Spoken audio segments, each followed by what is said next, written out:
बातमी धाराशिवमधली आहे। एका शेतकऱ्याला भरलेल्या प्रीमियमपेक्षा सुद्धा कमी पीक विमा रक्कम प्राप्त झाल्याचं समोर आलेलं आहे।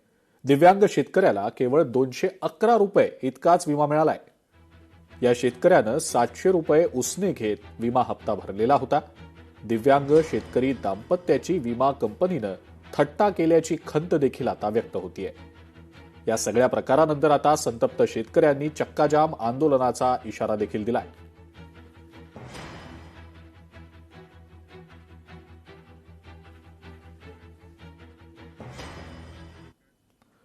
मुंबई नाशिक महामार्गावर सध्या मोठी वाहतूक कोंडी झाल्याचं समजतंय। वाहनांच्या लांबच लांब रांगा लागलेल्या आहेत। एकतर वीकेंड आहे, खूप गर्दी आहे पर्यटकांची आणि त्यातच पाऊस देखील पडतोय। रस्त्यांवरचे खड्डे, रस्त्यांची सुरू असलेली कामं अशा विविध कारणांमुळे या वाहतूक कोंडीमध्ये अधिक भर देखील पडलेली आहे।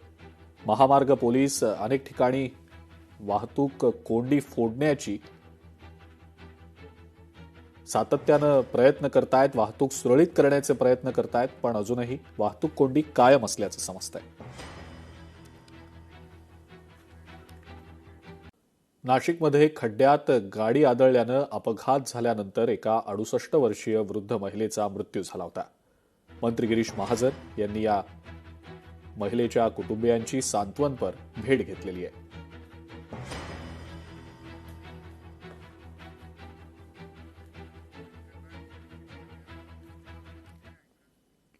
कोल्हापुरात सध्या मुसळधार पाऊस सुरू आहे। राधानगरी धरणाचे 2 दरवाजे उघडले गेलेले आहेत। नदीकाठच्या गावांना सतर्कतेचा इशारा प्रशासनानं दिलेला आहे।